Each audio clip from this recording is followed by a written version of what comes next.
వామ్మో! పిడుగులు. బాబోయ్! పిడుగులు. నైట్ నిద్రపోతుంటే పెద్ద సౌండొచ్చింది. లేచి చూస్తే మా పిల్లలు కూడా ఏడుస్తున్నారు. ఈ పిడుగులు ఎందుకు పడతాయిరా బాబూ అని ఆలోచిస్తూ కూర్చున్నాను. వెంటనే బెడ్ పక్కన ఫోను కనిపించింది. ఇంటర్నెట్ ఆన్ చేసి పిడుగులపై గతంలో ఉన్న న్యూస్ ఆర్టికల్స్ చదవడం స్టార్ట్ చేశాను. అలా చదువుతుంటే నమ్మలేని నిజాలు తెలిసాయి.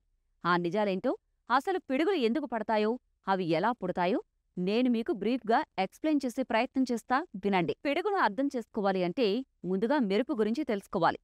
ఉష్ణోగ్రతలు ఎక్కువగా ఉన్నప్పుడు నీటి ఆవిరిపై పైకి ప్రయాణించి మేఘాలుగా మారతాయని మనకు తెలుసు.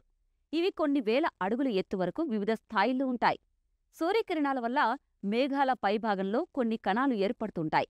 ఇవి ఇతర కణాల కంటే తేలిగ్గా ఉండడం వల్ల అవి మేఘాల పైభాగంలో పొగవుతాయి. ఇవి ఇతర కణాల కంటే తేలిగ్గా ఉండడం వల్ల అవి మేఘాల పైభాగంలో పోగవుతాయి.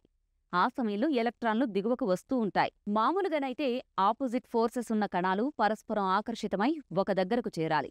కాని మేఘాల దిగువన గాలి కదిలే వేగానికి లేదా కొన్ని ఇతర కారణాల వల్ల రెండిటి మధ్య అంతరం కొనసాగుతూ ఉంటుంది.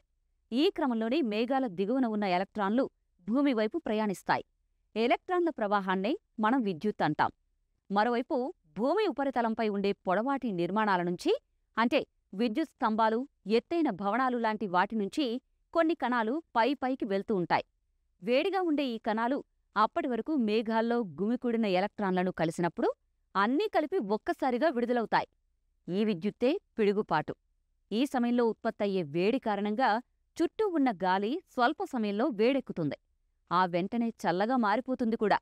అకస్మాత్తుగా జరిగే ఈ మార్పులే శబ్దంగా, అంటే ఉరుముగా మనకు వినిపిస్తుంది. ఇలా ముందుగా ఉరుము వినిపించడానికి ఒక కారణముంది. సౌండ్ కంటే లైట్ వేగమే ఎక్కువ కదా, అందుకే ఇలా జరుగుతుంది. ఇక నేలపై, నదులు, సముద్రాలపై కూడా పిడుగులు పడవచ్చు. కాని సాధారణంగా భూమ్మీదకు పడే పిడుగుపాట్లే ఎక్కువ. అలా మేఘాల నుంచి పడే పిడుగులో దాదాపు 30 కోట్ల వోల్ట్ల విద్యుత్తుంటుంది. అది మనిషిని అక్కడికక్కడే కాల్చి బూడిద చేయగలదు. ప్రధానంగా ఎండాకాలంలో సముద్ర తీర ప్రాంతాల్లో అధిక ఉష్ణోగ్రతలు ఉంటాయి. దీంతో ఆ ప్రాంతాల్లో పిడుగులు ఎక్కువగా పడే అవకాశం ఉంటుందని గతంలో నాసా పరిశోధనలో తేలింది.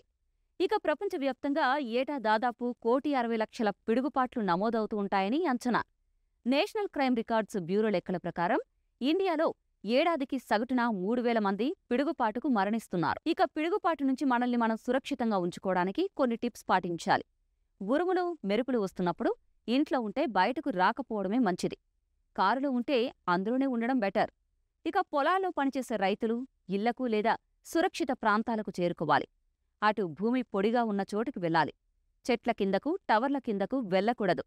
సెల్ఫోన్, FM రేడియో లాంటి ఎలక్ట్రానిక్ పరికరాలను వినియోగించకూడదు. ఒకవేళ తలదాచుకునేందుకు చోట్లేనప్పుడు మోకాళ్లపై చేతులు, తల దగ్గరగా పెట్టి ముడుచుకుని కూర్చోవాలి.